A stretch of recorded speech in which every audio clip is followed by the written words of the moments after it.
हर हर महादेव दोस्तों, कैसे हैं आप सब लोग। आई जस्ट होप आप सारे के सारे लोग बहुत ज़्यादा अच्छे होंगे एंड मैं भी काफ़ी ज़्यादा अच्छी हूँ। एंड आज है हमारा 90 डेज योगा चैलेंज का डे 76 एंड आज हम जो आसन करने वाले हैं उस आसन का नाम है अधोमुख श्वानासना। अधोमुख श्वानासन जो है 3 शब्दों से बना है। अधो यानी कि आगे की ओर, मुख यानी कि आपका चेहरा, मुखड़ा एंड श्वान यानी कि कुत्ता। जब आप इस आसन को करते हैं तो ये एक जैसे कुत्ता अंगड़ाई लेता है, अपनी बॉडी के अंदर खिंचाव लाता है, उस तरीके की मुद्रा बनाते हैं। इसीलिए इस आसन का नाम पड़ा है अधोमुख श्वानासना एंड आसन यानी कि मुद्रा। ठीक है। सो अधोमुख श्वानासना कैसे करते हैं, क्या इसके फायदे हैं, क्या नुकसान है, किसको करना चाहिए, किसको नहीं करना चाहिए, सब कुछ जानेंगे हम इस एक वीडियो में। सो सबसे पहले हम लोग देख लेते हैं कि इसको करते कैसे हैं। लेकिन उससे पहले मैं आपको एक बात बता दूं कि इन 76 दिनों में मैं कवर कर चुकी हूँ अपने बैठ कर करने वाले योगा, खड़े होकर करने वाले योगा, पीठ के बल लेट कर करने वाले योगा एंड पेट के बल लेट कर करने वाले योगा। अगर आपको मेरे ये योगा देखने हैं तो क्योंकि मेरा चैलेंज ऑन है तो आपको मेरी सारी की सारी योगा की वीडियोस ऊपर मिल जाएंगी, सब कुछ डिटेल में। आप चाहें तो वहां जाकर देख सकते हैं। सो आज हम करने वाले हैं अधोमुख श्वानासन। सबसे पहले देख लेते हैं कि इस आसन को करते कैसे हैं। ऑलराइट गाइस, तो चलिए अब जान लेते हैं कि अधोमुख श्वानासन कैसे किया जाता है। सो अधोमुख श्वानासन करने के लिए सबसे पहले आपको मार्जरी आसन में आना पड़ेगा। इस आसन के बारे में मैं ऑलरेडी डिटेल में वीडियो बना चुकी हूँ। अगर आपको यह आसन भी जानना है तो जाके मेरे वीडियोस में देख सकते हैं। अभी 2-3 वीडियो पहले ही मैंने इस आसन को किया था। तो चलिए पहले मार्जरी आसन कर लेते हैं। मार्जरी आसन कर नहीं लेते, मार्जरी आसन की मुद्रा में आ जाते हैं। तो ये है हमारी मार्जरी आसन की मुद्रा। ठीक है। तो जैसे कि हम पर्वत आसन कर रहे थे तो भी हमें इसी मुद्रा में आना पड़ा था। अब हमें पर्वत आसन में हाथों को आगे ले जाना पड़ा था और पूरा जोर हाथों पे देना पड़ा था। अभी हम पूरा जोर दे रहे हैं अपने पैरों पे। ठीक है। सो अब हम क्या करेंगे, सबसे पहले सीधा फिर उल्टा दोनों पैरों को ऐसे पीछे की ओर ले जाएंगे। ठीक है। सो हम एड़ियों को जमीन पर टच करने की ऐसे कोशिश करेंगे। जब आप एड़ियां टच करेंगे तो आपकी जो पिंडलियां हैं वो काफी ज्यादा मजबूत हो जाएंगी, हैमस्ट्रिंग भी मजबूत हो जाएगी क्योंकि पिंडलियों पे अच्छा खासा जोर आता है। उसके बाद आप थोड़े से हाथों को आगे लेकर जाएंगे एंड अपना जो सर है उसको नीचे जमीन पर टच करेंगे एंड कोशिश करेंगे अपनी जो निगाहें हैं उसको अपनी नाभि पर टिकाएं। पर्वत आसन में हम पंजों पर अपनी आंखें टिका रहे थे, देख रहे थे, लेकिन इस आसन में हमको क्या करना है, इस आसन में नाभि के ऊपर हमें अपनी आंखें टिकानी है, नाभि की ओर देखना है। तो चलिए सर को करते हैं सबसे पहले नीचे, हाथों को और आगे लेकर जाएंगे जिससे कि हमारा आसन अच्छे से हो सके एंड हमने धरती पर टिका दिया है सर। देखिए अब आप अच्छे से देख सकते हैं कि अब जो बाहर है वो मेरे कंधों पे और बाजुओं पर भी आ गया है। पहले जो बाहर था मेरी पिंडलियों पे और पैरों पे था, अब कंधों और बाजुओं पे भी आ गया है। तो आपके कंधे बाजू तो मजबूत होंगे, खिंचाव आएगा ही, आपकी पिंडलियां भी काफी ज्यादा मजबूत हो जाएंगी एंड आपकी टांगे भी। और मैं जो है देखने की कोशिश कर रही हूँ अपनी नाभि को, नाभि की ओर देखने की कोशिश कर रही हूँ। जितना हो सके आप अपनी नजर नाभि की ओर टिका कर रखें। अब इसमें इस आसन में आने के बाद आपको 5 से 10 गहरी सांसें लेनी है और छोड़नी है।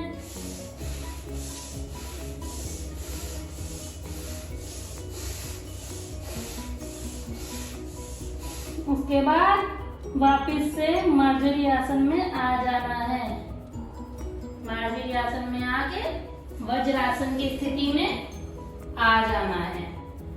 सो ये था हमारा अधोमुख श्वानासन। इसको मैं एक बार इस साइड से भी करके दिखा देती हूँ, दोनों साइडों से करके दिखा देती हूँ ताकि आपको अच्छे से समझ आ सके। इसके लिए हम सबसे पहले मार्जरी आसन में आए, फिर हमने पैरों को ऊपर किया, कूल्हों को ऊपर की ओर उठाया, फिर हमने अपने दोनों एड़ियों को जमीन पर टच किया, हाथों को आगे की ओर लेकर गए और सर को जमीन पर टच किया और हमने अपनी निगाहें टिकाई अपनी नाभि की ओर। अब सारा का सारा प्रेशर मेरी टांगों पे, पिंडलियों पे और हाथों पे आ रहा है। 5 से 10 गहरी सांसें ली।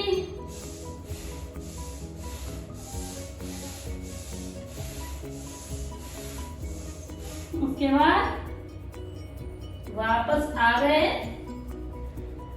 पहले मार्जरी आसन में एंड देन वज्रासन में। सो ये था हमारा अधो मुख श्वानासना। एंड अब हम जान लेते हैं कि इसके फायदे क्या हैं। सो गाइस, जैसे कि आपने देखा कि अधोमुख श्वानासन कैसे किया जाता है, तो चलिए अब जान लेते हैं कि इसके फायदे क्या हैं। जब आप इस आसन को करते हैं तो ये आपके पैरों की हैमस्ट्रिंग पर अच्छा खासा खिंचाव लेकर आता है, आपके कंधों पर अच्छा खासा खिंचाव लेकर आता है, आपकी बाजुओं को अच्छा खासा खिंचाव देता है, रीढ़ की हड्डी पे, पैरों पे एंड आपकी गर्दन पे भी अच्छा खासा खिंचाव देता है। जब आप इस आसन को करते हैं तो इससे आपकी बाजुएं, आपकी हथेलियां, आपके कंधे और पैर काफी ज्यादा हद तक मजबूत हो जाते हैं। अगर आपको साइटिका, दमा या फिर हाई बीपी या फिर फ्लैट पैर की दिक्कत है तो ये आसन आपके लिए चिकित्सीय है। आप इस आसन को कर सकते हैं। अगर आपको ऐसी कोई रिलेटेड प्रॉब्लम है, ये बीमारियां हैं, अगर आपको अनिद्रा की बीमारी है या फिर हल्का अवसाद है तो भी आप इस आसन को कर सकते हैं। आपको इन अनिद्रा और अवसाद में यानी कि डिप्रेशन में भी काफी ज्यादा फायदा मिलेगा। इसके अलावा ये आपके आंतरिक अंगों, पेट के अंगों को अंदर से उत्तेजित करता है। ये आपकी पाचन क्रिया को भी काफी हद तक सुधारता है। ये आपके बेली फैट को भी घटाता है। पाचन क्रिया को तो सुधारता है, ये बेली फैट के लिए भी काफी ज्यादा हद तक फायदेमंद है। इसके अलावा ये आपके हाथों पे काफी ज्यादा जब जोर आता है तो जिसकी वजह से आपका ब्लड सर्कुलेशन जो है वो चेहरे पे आता है, तो चेहरे रिलेटेड कोई भी इश्यूज हो तो उसके लिए भी फायदेमंद है। सारा ब्लड सर्कुलेशन आपके सर में जाता है जिसकी वजह से अनिद्रा एंड अवसाद में भी फायदेमंद है। ये आसन सभी लोगों के लिए फायदेमंद है। अब इसके नुकसान जान लेते हैं कि किसको नहीं करना चाहिए। जैसे कि मैंने बताया कि ये आसन हाई बीपी वालों को करना चाहिए, साइटिका की प्रॉब्लम हो तो भी करना चाहिए, फ्लैट पैर की दिक्कत है तो भी करना चाहिए। तो अब जान लेते हैं कि जिसको नहीं करना चाहिए, दमा की बीमारी हो तो भी इस आसन को कर सकते हैं, काफी ज्यादा फायदा आपको मिलेगा। अब जिन लोगों को नहीं करना चाहिए, सबसे पहले तो प्रेग्नेंट महिलाएं इस आसन को ना करें। उसके बाद जिन लोगों की कमर में चोट लगी हो या फिर घुटनों में चोट लगी हो या पैर में किसी प्रकार का दर्द रहता हो तो इस आसन को ना करें, या हाथों में भी चोट लगी हो तो भी ना करें।